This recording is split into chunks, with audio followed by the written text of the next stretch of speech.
नमस्कार। उसके बाद देखिए हम लोग यहाँ पर अपने एक्सरसाइज नंबर 3.3 के क्वेश्चन नंबर 3 के पार्ट थर्ड की बात करेंगे। और एक्सरसाइज 3.3 के क्वेश्चन नंबर 3 का जो पार्ट थर्ड है वो आपके सामने यहाँ पर ये है कि the coach of A cricket team. आपके पास एक क्रिकेट टीम है, उसके क्या करते हैं, जो उसके कोच हैं वो 22 मतलब खरीदते हैं 7 बैट्स एंड 6 बॉल्स। वो 7 बैट खरीदते हैं और 6 बॉल खरीदते हैं फॉर ₹3800। ये दोनों काम वो कितने रुपीस में खरीदते हैं? 3800 रुपीस में। लेटर बाद में C22 वो क्या करती हैं, वो 3 बैट और खरीदती हैं और 5 बॉल और खरीदती हैं फॉर ₹1750 रुपीस में। Find the cost of each bat and each ball. आपको क्या करना है, हर एक बैट और हर एक बॉल की यहां पर कॉस्ट निकालनी है। मतलब कहानी ऐसे है कि आपके सामने एक क्रिकेट टीम की जो कोच है वो 7 बॉल और 6 बैट 3800 रुपीस में परचेज करती हैं और वहीं पर 3 बैट और 5 बॉल वो 1750 रुपीस में परचेज करती हैं। तो आपको बताना है कि उन्हें एक बैट कितने रुपए का पड़ा और एक बॉल उन्हें यहाँ पर कितने रुपए का पड़ा। इसको करने से पहले आप लोग यहाँ पर थोड़ा सा बेसिक है उसे समझिएगा। बेसिक समझिए। देखिए, जैसे मान लीजिए आप लोग अपनी किसी शॉप पे जाते हैं, स्टेशनरी शॉप वगैरह पे, और वहां पर आप दो चीजें परचेज करते हैं। मान लीजिए पहले आपने पेंसिल परचेज करी और आपने कुछ पेन परचेज करे। अब समझिएगा, आपके पास जो पेंसिल है उसकी कॉस्ट मान लीजिए 2 रुपीज है और जो पेन है उसकी कॉस्ट मान लीजिए 5 रुपीज है।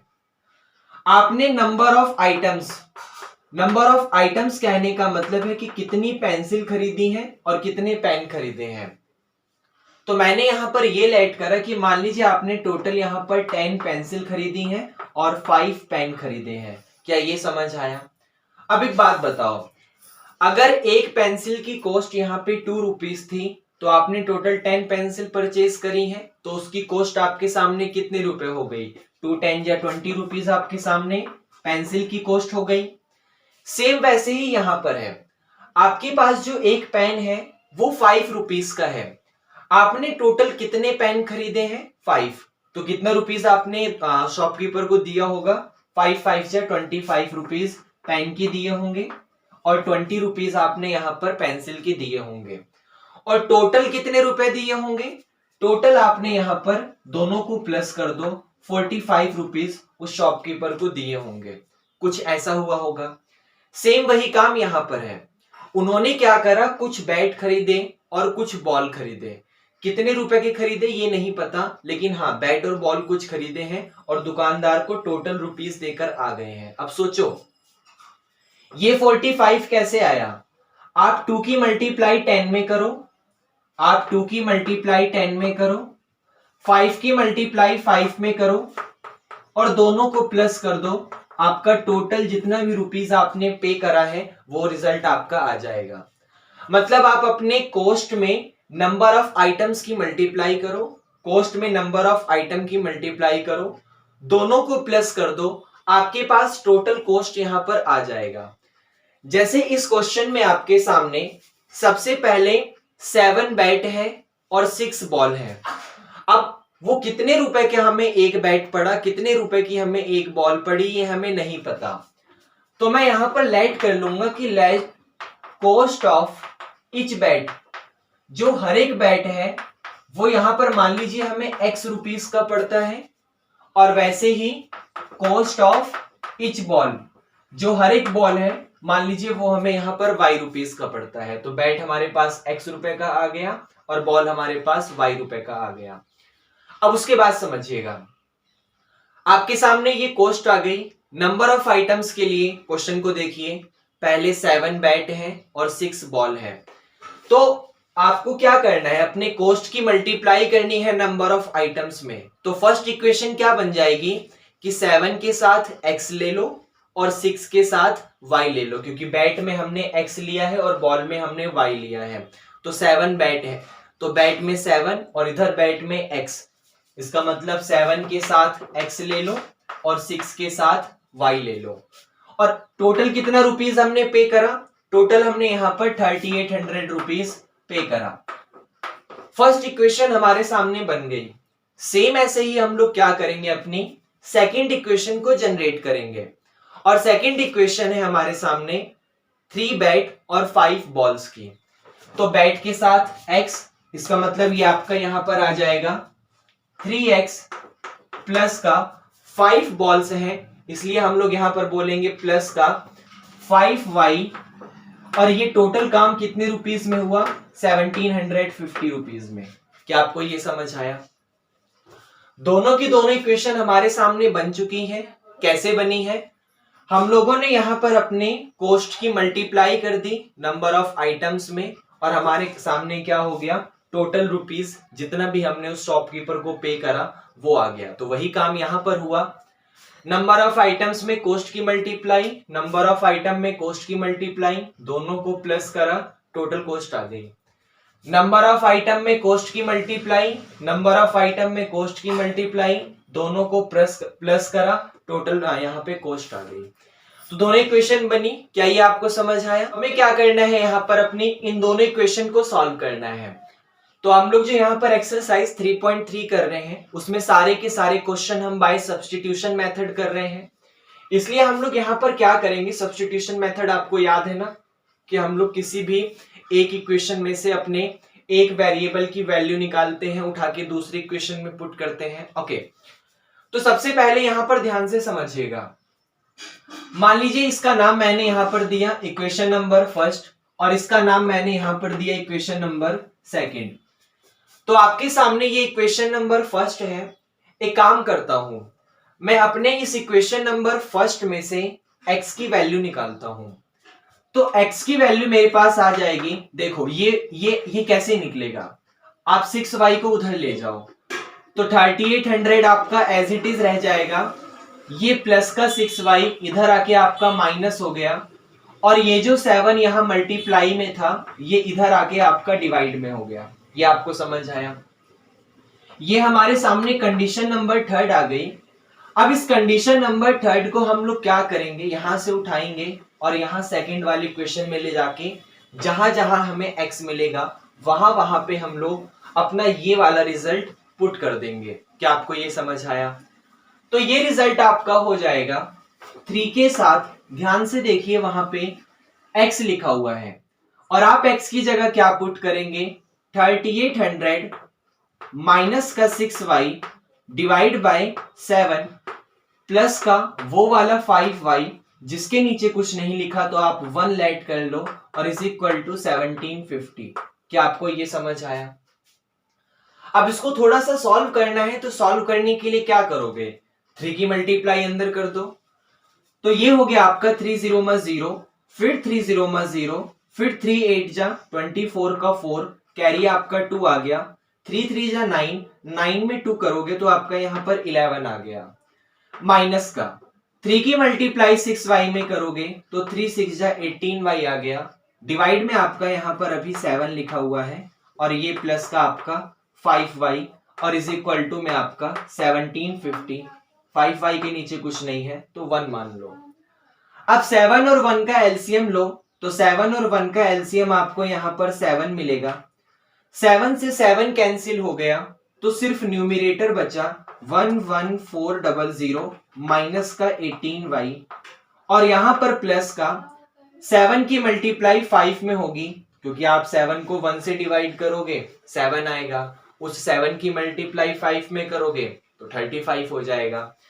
तो आपके पास आ गया 7 5 जा 35y, और इज इक्वल टू यहां पर 1750। क्या ये समझ आया?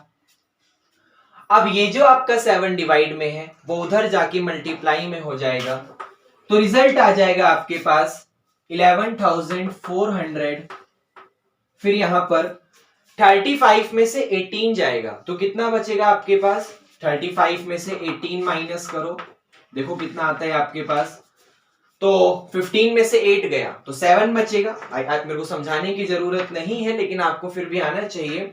35 में से 18 गया तो 17 मिलेगा, तो इसको लिख दो यहां पर प्लस का 17y डिवाइड बाय ये जो 7 था ये डिवाइड से उधर भेज दो मल्टीप्लाई में, तो 7 0 में आपके सामने 0 आ जाएगा, फिर 7 5 जा यहाँ पर 35 हो गया, कैरी आपके सामने 3 है, 7 7 जा 49, आप 49 में 3 करोगे तो 52 आ गया, कैरी आपके सामने 5 है, फिर 7 1 जा 7, फिर 7 1 जा 7 में आप 5 प्लस करोगे तो आपके पास 12 आ जाएगा और इज इक्वल टू ये एज इट इज। इतना समझ आया? अब ये प्लस वाला रिजल्ट उधर जाके माइनस हो जाएगा, तो 17y इज इक्वल टू 12250, ये प्लस 11,400 इधर आके माइनस हो गया। अब 17y इज इक्वल टू, इसमें से ये माइनस करो तो 0 में से 0 गया 0, 5 में से 0 गया 5, 2 में से 4 नहीं जा सकता तो ये 12 हो जाएगा, 12 में से 4 गया तो आपका 8 बचा, ये 11 हो गया, 1 में से 1 गया 0, 1 में से 1 गया 0, ये रिजल्ट आपके पास आ गया। अब 17 5 जा 85, 0 का 0 एज इट इज, मतलब y आपके सामने यहां पर 50 आ गया।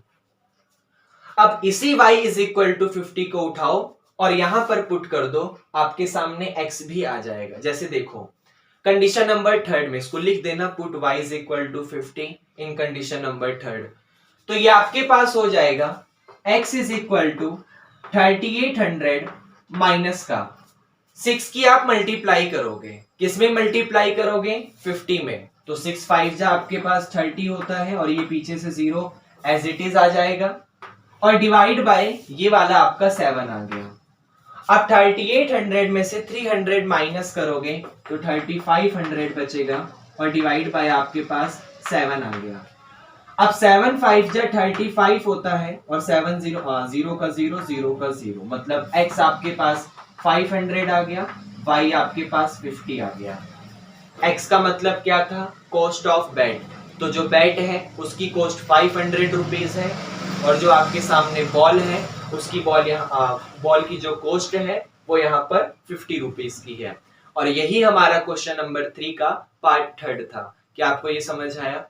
उसके बाद आपका यहाँ पर एक्सरसाइज नंबर 3.3 के क्वेश्चन नंबर 3 का पार्ट फोर्थ है, the taxi charge in A city. आपके पास एक शहर है, वहां पे टैक्सी का चार्ज कैसे लगता है उसके बारे में हमें जानकारी दी हुई है। The taxi charge in A city consist of a fix charge together with the charge for the distance covered. मतलब वो क्या करते हैं टैक्सी वाले, वो जितनी दूर जाते हैं उतना दूर जाने का पैसा तो आपसे लेते ही हैं, लेकिन उसके अलावा वो टैक्सी का एक फिक्स चार्ज है वो भी आपसे लेते हैं। इसको समझिएगा, सिर्फ इतनी सी लाइन काफी अच्छी है। जैसे मान लीजिए मैं यहां पर मान के चलता हूं कि जो टैक्सी का फिक्स चार्ज है वो 15 रुपीज है। टैक्सी का जो फिक्स चार्ज है वो यहाँ पर 15 रुपीज आपके सामने उसका फिक्स चार्ज है। और मान लिया मैंने यहाँ पर वो हर किलोमीटर जाने के आपसे 10 रुपीज लेते हैं, पर किलोमीटर जाने के आपसे वो यहाँ पर 10 रुपीज लेते हैं। अब मान लीजिए कोई आदमी गया यहां से, मतलब उसने टैक्सी बुक करी और 2 किलोमीटर आगे तक गया, तो जब वो 2 किलोमीटर आगे जाता है इसका क्या मतलब है कि उसको कितना रुपीज टैक्सी का चार्ज देना पड़ा होगा। अब देखिए, अगर वो 1 किलोमीटर का 10 रुपीज देता है तो 2 किलोमीटर जाने का वो यहाँ पर 20 रुपीज देगा। इसका मतलब 20 रुपीज तो उसको यहाँ पर देना पड़ा कि उसने कितनी डिस्टेंस टैक्सी को ले गया, कितनी दूर टैक्सी को यहाँ पर वो बैठ के गया टैक्सी में। लेकिन उस 20 रुपीज के अलावा 15 एक ऐसा नंबर है जो फिक्स चार्ज है, मतलब आप उसमें चाहे 10 किलोमीटर चले जाओ चाहे 100 किलोमीटर चले जाओ, 15 रुपीज तो फिक्स चार्ज देना ही है। मतलब उसने 20 तो दिया ही होगा, उस 20 के अलावा 15 रुपीज भी दिया होगा, तो टोटल कितने रुपीज उसने यहाँ पर पे करे होंगे? 35 रुपीज पे करे होंगे। एक और समझाता हूं, मान लीजिए उसी टैक्सी का फिक्स चार्ज 15 रुपीज है। कोई पर्सन क्या करता है, 4 किलोमीटर जाता है, तो 4 किलोमीटर जाने का मतलब अब उसने अपने डिस्टेंस वाला चार्ज कितना दिया होगा? 10 4 जा 40 रुपीज उसने अपना डिस्टेंस वाला चार्ज दिया होगा। लेकिन 15 रुपीज उसको एक्स्ट्रा पे करने पड़ेंगे क्योंकि टैक्सी का फिक्स चार्ज है भाई 15 रुपीज टैक्सी वाला लेगा आपसे, चाहे आप उसमें 1 किलोमीटर जाओ चाहे 100 किलोमीटर जाओ। तो उस 40 रुपीज के अलावा उसने क्या करा होगा? 15 रुपीज भी उससे लिया होगा, मतलब टोटल 55 रुपीज उससे लिया होगा। तो ये फिक्स चार्ज का मतलब है। सेम वही आपके सामने यहां पर समझाया गया है सेकंड लाइन में। For a distance of 10 kilometre, कोई आदमी क्या करता है 10 किलोमीटर की डिस्टेंस को जाता है। The charge paid is 105 rupees, तो उसको 105 रुपीज पे करना पड़ा।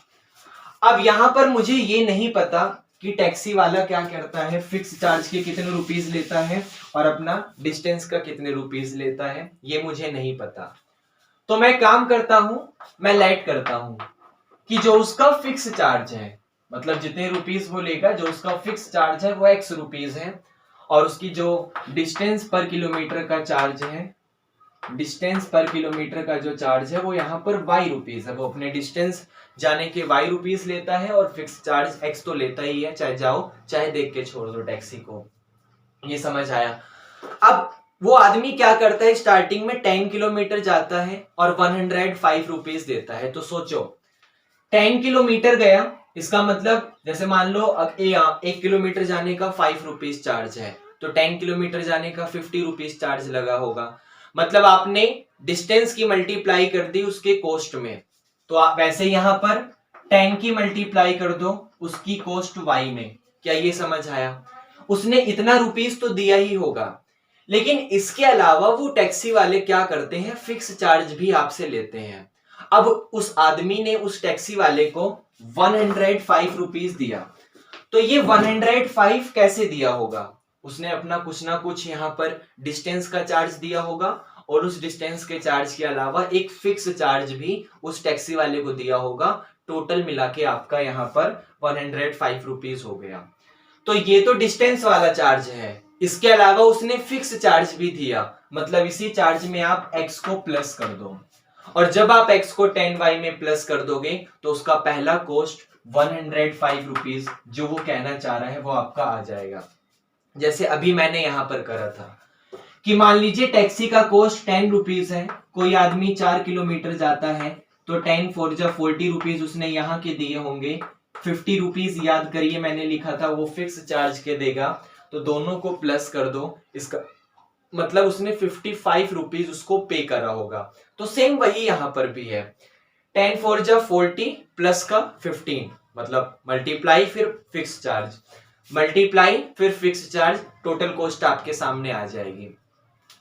सेम वही काम आपके सामने यहां थर्ड लाइन में है कि for the journey of 15 kilometre, कोई आदमी इस बार 15 किलोमीटर गया और उसने 155 रुपीज दिया। इसका मतलब उसने फिक्स चार्ज तो दिया ही होगा, उस फिक्स चार्ज के अलावा वो क्या करता है, 15 किलोमीटर का जो चार्ज है वो भी उसमें इंक्लूड करता है और टोटल 155 रुपीज पे करता है। क्या ये भी समझ आया? What are the fix charge, तो फिक्स चार्ज क्या होगा and the charge per kilometre, और पर किलोमीटर का चार्ज क्या होगा वो बताना है। How much does a person have to pay for travelling a distance of 25 kilometre. आपको ये बताना है कि उस टैक्सी का फिक्स चार्ज और पर किलोमीटर का चार्ज क्या है। उसके अलावा ये बताना है कि कोई आदमी अगर 25 किलोमीटर दूर जाता है तो कितना देगा। ये सारी चीज आपको यहाँ पर बतानी है। अब समझिएगा ध्यान से। सबसे पहले हम लोग क्या करेंगे, इसको सॉल्व करेंगे बाय सब्स्टिट्यूशन मेथड। तो एक छोटा सा काम करते हैं, इसका नाम देते हैं इक्वेशन फर्स्ट, इसका नाम देते हैं equation number second. Equation number first में से मान लीजिए हम लोग x की वैल्यू निकालते हैं, तो हमें x की वैल्यू क्या मिलेगी भाई, 10y जो प्लस का है वो उधर जाके माइनस हो जाएगा, तो ये आ गया 105 माइनस 10y, हमारे पास x की value from equation number first. इसका नाम देंगे कंडीशन नंबर थर्ड, और इसी थर्ड वाले को उठा के यहां सेकंड वाले में पुट कर देंगे, तो हमें मिल जाएगा x की जगह क्या पुट करेंगे हम लोग, 105 माइनस 10y, तो x की जगह आ गया 105 माइनस 10y, ये वाला प्लस का 15y, और इज इक्वल टू में आपके पास 155 ये आ गया। अब 15y में से 10y गया तो 5y बचा, प्लस का 105 उधर जाके माइनस हो गया, तो 155 माइनस का 105, तो 5y इज इक्वल टू आपके पास इसमें से ये माइनस करो कितना आ जाएगा, 50 आ जाएगा, और 5 से डिवाइड कर दो तो y की वैल्यू 10 आ गई। अब ये 10 क्या है, y था, y क्या है डिस्टेंस पर किलोमीटर का चार्ज। इसका मतलब वो हर किलोमीटर दूर जाने का कितना रुपीस चार्ज पे कर रहा है, 10 रुपीस चार्ज पे कर रहा है। इस y इज इक्वल टू 10 को उठाओ, यहां पुट कर दो, आपके सामने x आ जाएगा।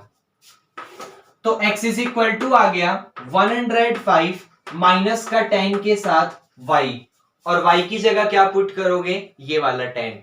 तो यहां पर आपके पास फिर से 10 आ गया। अब x is equal to 105 minus का 10 10 जा 100 हो गया, इसमें से ये गया तो x की वैल्यू 5 आ गई। मतलब उस टैक्सी वाला क्या करता है, वो फिक्स चार्ज तो 5 रुपीज है, मतलब आप टैक्सी में सिर्फ 1 किलोमीटर जाओ या बहुत सारी दूर चले जाओ, आपसे वो 5 रुपीज तो लेगा जरूर। उसके अलावा आप जितनी दूर गए हैं, चाहे वो ज्यादा डिस्टेंस हो चाहे वो कम डिस्टेंस हो, वो उतना चार्ज भी लेगा। तो 5 रुपीज उसका फिक्स चार्ज है, और y उसके सामने 10 है, वो डिस्टेंस पर किलोमीटर का चार्ज है। अब कोई बंदा 25 किलोमीटर दूर जाता है, तो 25 किलोमीटर दूर के लिए इक्वेशन कैसे बनेगी, देखो 10 किलोमीटर के लिए x प्लस 10y, 15 किलोमीटर के लिए x प्लस 15y, तो 25 किलोमीटर दूर के लिए x प्लस 25y। अब x क्या है, x आपके सामने 5 है, प्लस 25 के साथ y क्या है, y 10 है। तो 25 10 जा 250, 250 में 5 प्लस करो तो 255 रुपीज उसे पे करने पड़ेंगे 25 किलोमीटर दूर जाने के लिए। तो क्या ये क्वेश्चन नंबर 4 आपको समझ आया? ओके। उसके बाद आपका क्वेश्चन नंबर 3 का पार्ट 5 आता है। A fraction becomes 9/11। आपके सामने एक फ्रैक्शन 9/11 बन जाएगा इफ 2 इज एडेड, आपने 2 को ऐड करा to both the numerator and the denominator. मतलब आपके सामने एक फ्रैक्शन 9/11 कब बनेगा, जब आप न्यूमिरेटर में भी और डिनोमिनेटर में भी 2 ऐड करोगे। उसके बाद लिखा है if 3 is added to both the numerator and the denominator. अगर आपने दोनों न्यूमिरेटर और डिनोमिनेटर में 3 ऐड करा तो इट बिकम्स 5/6, तो वो 5/6 बन जाएगा। फाइंड द फ्रैक्शन, फ्रैक्शन बताना है क्या होगा। अब सोचो, हम लोग क्या करते हैं मैथ में, उसी चीज को लेट करते हैं जो हमें नहीं पता। अब हमें यहां पर क्या नहीं पता, फ्रैक्शन नहीं पता, तो हम लोग क्या करेंगे, यहां पर लेट करेंगे कि जो हमारा फ्रैक्शन है उसका नाम दे दीजिए। देखो फ्रैक्शन मतलब क्या है कि जो डिवाइड की फॉर्म में लिखा है, जो रेशियो की फॉर्म में लिखा हुआ है। अब उसके पास 2 चीज आती हैं, एक तो न्यूमिरेटर आता है, एक डिनोमिनेटर आता है। तो मैंने लेट करा कि न्यूमिरेटर में x लिखा होगा और डिनोमिनेटर में y लिखा होगा, तो x अपॉन y आपका फ्रैक्शन आ गया। अब वो फ्रैक्शन 9/11 कब बनेगा, जब आप उसमें 2 ऐड करोगे, न्यूमिरेटर में भी डिनोमिनेटर में भी। मतलब आप क्या कर रहे हो, न्यूमिरेटर मतलब x में भी 2 ऐड कर रहे हो, डिनोमिनेटर मतलब y में भी 2 ऐड कर रहे हो, तो फ्रैक्शन आपका 9/11 आ गया। आपका जो आंसर है वो 9/11 आ गया। इसको सॉल्व करो, सॉल्व करोगे तो क्रॉस मल्टीप्लाई कर दो, तो 11 की मल्टीप्लाई x प्लस 2 में हो जाएगी और यहां पर 9 की मल्टीप्लाई y प्लस 2 में हो जाएगी। ये आपको समझ आया? अंदर मल्टीप्लाई कर दो, 11 की x में करोगे 11x आ जाएगा और 11 2 जा 22, 9 की y में कर दो 9y और 9 2 जा 18 आ जाएगा। एक तरफ ले आओ तो 11x प्लस का 9y इधर आके माइनस, और एक काम करो प्लस का 22 उधर ले जाओ, तो 18 में से ये 22 गया तो माइनस का 4। ये आपके सामने यहां पर इक्वेशन नंबर 1 आ गई। उसके बाद इक्वेशन सेकंड को बनाएंगे। सेकंड कब बनेगी, सेकंड लाइन पढ़ो। If 3 is added to both the numerator and denominator. अगर आपने इस बार न्यूमिरेटर और डिनोमिनेटर में 3 ऐड करा देन इट बिकम्स 5/6। मतलब आपने x में भी 3 ऐड कर दिया, आपने y में भी 3 ऐड कर दिया, तो फ्रैक्शन आपके सामने 5/6 बन जाएगा। मतलब x plus 3 upon y plus 3 is equal to 5/6। Cross multiply कर दो, क्वेश्चन इजी हो जाएगा, मतलब इक्वेशन बन जाएगी। 6 की मल्टीप्लाई करो x प्लस 3 में इज इक्वल टू 5 की मल्टीप्लाई करो y प्लस 3 में, तो ये आपका आ जाएगा 6x प्लस 6 3 जा 18 is equal to 5y plus 5 3 जा 15। एक तरफ लेके आओ तो 6x प्लस 5y इधर आके माइनस हो गया, प्लस का 18 उधर जाके माइनस हो गया, तो 15 में से 18 गया तो माइनस का 3, और ये आपके सामने कंडीशन नंबर सेकंड आ गई। इसको हमें क्या करना है, बाय सब्स्टिट्यूशन मेथड सॉल्व करना है। तो किसी भी एक इक्वेशन को पकड़ो, वहां से किसी एक वेरिएबल की वैल्यू निकालो, उठा के दूसरे में पुट करो, यही काम चलता है। तो इस बार एक काम करता हूं, सेकंड वाली क्वेश्चन को ले लेता हूं, क्योंकि आज के दोनों क्वेश्चन फर्स्ट वाले से करे हैं, तो अब सेकंड वाले से करते हैं। मान लो मैंने यहां से काम करिए y की वैल्यू को निकाली, यहां से y की वैल्यू को निकाली, तो माइनस का 5y इधर जाके प्लस हो जाएगा और माइनस का 3 इधर आके प्लस हो जाएगा। तो 6x में ये माइनस 3 इधर आके प्लस हो गया, तो 6x प्लस का 3, और डिवाइड में ये जो 5 आपका मल्टीप्लाई में है वो इधर आके डिवाइड में हो जाएगा और ये y की वैल्यू आ जाएगी। अब इस y की वैल्यू को उठाओ और अपनी इक्वेशन नंबर फर्स्ट में पुट कर दो, क्योंकि हमने ये रिजल्ट आपका इक्वेशन नंबर सेकंड से निकाला है। तो इक्वेशन नंबर फर्स्ट में जहां जहां y लिखा है वहां वहां आप ये वाला रिजल्ट पुट कर दो। आपके पास आ जाएगा 11 के साथ x, और x का मतलब नहीं, क्योंकि हमें y की वैल्यू पुट करनी है, तो x ऐसा ही रहने दो। माइनस का 9 के साथ y, और y की जगह 6x प्लस का 3, और यहां डिवाइड बाय 5, और इज इक्वल टू आपका माइनस का 4। ये आपको समझ आया। इसके नीचे 1 मान के एलसीएम ले लो, तो 1 और 5 का एलसीएम आपको यहां पर 5 मिलेगा। 5 को 1 से डिवाइड करो 5, उस 5 की मल्टीप्लाई 11 में 55x, 5 से 5 कैंसिल, ऊपर वाला बचा, माइनस 9 की मल्टीप्लाई अंदर कर दो, तो 9 6 जा 54x आ गया, और माइनस 9 की 3 में होगी तो माइनस का 27, और इज इक्वल टू माइनस का 4। 55 में से 54 गया, सिर्फ x बचा, ये माइनस का 27 इज इक्वल टू 5 की मल्टीप्लाई माइनस 4 में कर दो, तो 5 4 जा आपके पास 20 आ गया। माइनस 27 उधर जाके प्लस हो जाएगा, तो x के लिए ये प्लस का 27 और ये वाला माइनस का 20। 27 में से 20 गया, तो जो x है वो आपके पास यहां पर 7 आ गया। क्या ये समझ आया? इस x इज इक्वल टू 7 को उठाओ, यहां पुट कर दो, आपके पास y आ जाएगा। तो y इज इक्वल टू आ गया 6 के साथ x की जगह 7 प्लस का 3 और डिवाइडेड बाय 5 आ गया।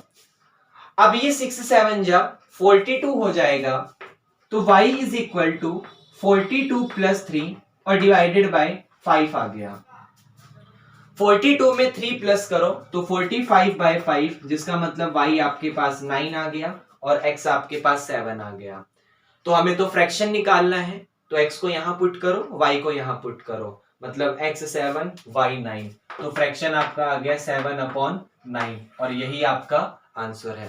तो क्या ये आपको समझ आया? उसके बाद आपका क्वेश्चन नंबर 3 का पार्ट 6 है, 5 years hence, मतलब 5 साल बाद, क्योंकि आगे देखो कैसे पता चला, देखो इसको आगे पढ़ो।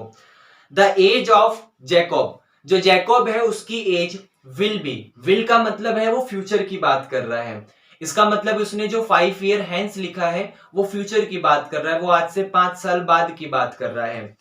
तो 5 years hence, 5 साल बाद, the age of Jacob, Jacob की जो एज है विल बी 3 times, वो 3 times हो जाएगी डेट ऑफ हिज सन, उसके सन के कंपैरिजन में। मतलब आज उसका सन अगर मान लीजिए 5 साल बाद उसके सन की एज अगर 10 ईयर होगी, तो जैकब की एज 10 3 जा 30 ईयर हो जाएगी। 5 years ago, और 5 साल पहले जैकब्स एज वाज, जो जैकब की एज थी वो 7 times थी। वो किसके 7 times थी? वो उसके सन के 7 times थी। What are their present age, आपको बताना है उसकी प्रेजेंट एज क्या होगी। अब इसको समझो, यहां समझाता हूं। क्या आपको उनकी प्रेजेंट एज पता है? नहीं पता, तो आप लेट कर लो। मैंने यहां पर लेट करा कि जो उसकी प्रेजेंट एज है, किसकी प्रेजेंट एज है? सन की। जो सन है उसकी प्रेजेंट एज x है, और जो जैकब है उस जैकब की प्रेजेंट एज यहां पर y है। तो सबसे फर्स्ट इक्वेशन जो है वो आज से 5 साल बाद की बात कर रहा है। जैसे मान लीजिए आज जो है आप यहाँ पर मान लीजिए 16 इयर्स के हैं, आज आप यहाँ पर 16 साल के हैं, तो आज से 5 साल बाद आप 21 साल के हो जाएंगे। अब ये 21 कैसे आया? जब आपने 16 में 5 को प्लस कर दिया। तो सेम वही काम यहां पर होगा कि मान लीजिए ये उनकी प्रेजेंट एज है, वो आज से 5 साल बाद की बात कर रहा है, तो 5 साल बाद वाले रिजल्ट में क्या चलेगा? 5 इयर्स लेटर, 5 इयर्स लेटर, 5 साल बाद वाले रिजल्ट में आपके पास यहां पर आ जाएगा जो उसकी सन की एज है, जो सन की एज है वो x प्लस 5 हो जाएगी, क्योंकि आज जितनी है उसमें 5 प्लस कर दो, उनके 5 साल बाद की एज आ जाएगी।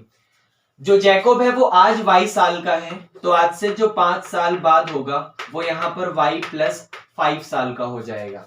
क्या ये समझ आया? अब उसमें लिखा हुआ है the age of Jacob will be 3 times that of his son, मतलब जैकोब की एज 3 टाइम्स हो जाएगी उसके सन के। अब जैकोब की एज y प्लस 5 है, तो ये y प्लस 5 किसका 3 टाइम्स हो जाएगा? वो सन का 3 टाइम्स हो जाएगा, और सन का मतलब x प्लस 5। तो ये जो y प्लस 5 है आपका वो 3 टाइम्स हो जाएगा सन के, और सन मतलब यहां पर x प्लस 5 आ जाएगा। क्या ये समझ आया? भाई सबसे पहले मैंने क्या करा, प्रेजेंट एज थी x और y, वो आज से 5 साल बाद की बात कर रहा है, तो 5 साल बाद का मतलब जो सन है वो x प्लस 5, जो जैकोब है वो y प्लस 5। अब जो जैकोब की एज है वो 3 टाइम्स है उसके सन की एज का, मतलब y plus 5 is equal to 3 times of x plus 5, अंदर मल्टीप्लाई कर दो, तो y plus 5 is equal to 3 की मल्टीप्लाई x में करो 3x आ जाएगा, 3 की मल्टीप्लाई 5 में करो 15 आ जाएगा, प्लस का 3x इधर आके माइनस, या फिर एक छोटा सा काम करो प्लस का 5 उधर ले जाओ, ज्यादा कुछ करने की जरूरत ही नहीं है। तो y is equal to 3x आपका एज इट इज रह गया, ये 3x एज इट इज रह गया, प्लस का 5 उधर जाके माइनस हो जाएगा, 15 में से 5 गया तो 10 आपके सामने यहाँ पर आ गया, और इसी का नाम हम लोग दे देंगे कंडीशन नंबर फर्स्ट। क्या ये समझ आया? जबकि जो हमारी अगली इक्वेशन बनेगी वो 5 इयर्स एगो, 5 साल पहले की बनेगी। अब देखो, अगर आज उनकी एज x साल है, जैसे आज उस बंदे की एज 16 ईयर है, तो आज से 5 साल पहले वो 11 साल का होगा। कैसे आया 11 ईयर? 16 में से 5 को माइनस कर दो, तो आज से एगो पहले की बात हो रही है, तो जो उसका सन है वो x माइनस 5 साल का होगा, और जो उसका जैकोब है, जैकोब जो है वो यहाँ पर y माइनस 5 साल का होगा। भाई बाद की बात कर रहा था तो दोनों में प्लस कर दो, 5 साल बाद की कर रहा था तो 5 प्लस कर दो, पहले की बात कर रहा है तो माइनस कर दो, 5 इयर्स पहले की बात कर रहा है तो 5 में से माइनस कर दो। क्या ये समझ आया? अब लिखा है Jacob's age was 7 times that of his son, जो जैकोब की एज है, ये वाली जैकोब की जो एज है वो 7 टाइम है उसके सन के, मतलब y माइनस 5 जो है वो 7 टाइम्स है x माइनस 5 के, मल्टीप्लाई करो, y minus 5 is equal to 7 की x में करो 7x, 7 की 5 में करो माइनस का 35, माइनस का 5 उधर ले जाओ प्लस हो जाएगा, तो y is equal to 7x, minus 5 इधर आके प्लस हो गया, तो माइनस 35 और प्लस 5 माइनस का 30 आ गया, और ये कंडीशन नंबर सेकंड आ गई। कंडीशन नंबर फर्स्ट और सेकंड आ चुकी है, तो एक काम करो, सब्स्टिट्यूशन मेथड से सॉल्व करो। कैसे करोगे? यहां से y की वैल्यू मैंने निकाल ली है, इसलिए मैं x को यहां पर इधर नहीं लाया क्योंकि y की वैल्यू आ रही है। मैंने y की वैल्यू निकाल ली है 3x प्लस 10, इस 3x प्लस 10 को उठाओ, यहां y की जगह पुट कर दो, आपके सामने रिजल्ट आ जाएगा। तो जहां जहां y वहां वहां ये वाला 3x plus 10 is equal to आपका हो जाएगा 7x माइनस का 30, प्लस का 7x इधर आके माइनस, 3 में से 7 गया, माइनस का 4x, ये माइनस का 30 एज इट इज, प्लस का 10 उधर जाके माइनस हो गया तो माइनस का 10, अब ये माइनस का 4x और इज इक्वल टू माइनस 30 और माइनस 10 माइनस का 40 हो गया, माइनस से माइनस कैंसिल, 4 10 आपके सामने 40 आ गया, तो जो x है उसकी वैल्यू यहाँ पर 10 आ गई। क्या ये समझ आया? इस x इज इक्वल टू 10 को उठाओ, कहीं भी पुट कर दो, y आपके पास आ जाएगा। मान लो यहां पुट किया तो y इज इक्वल टू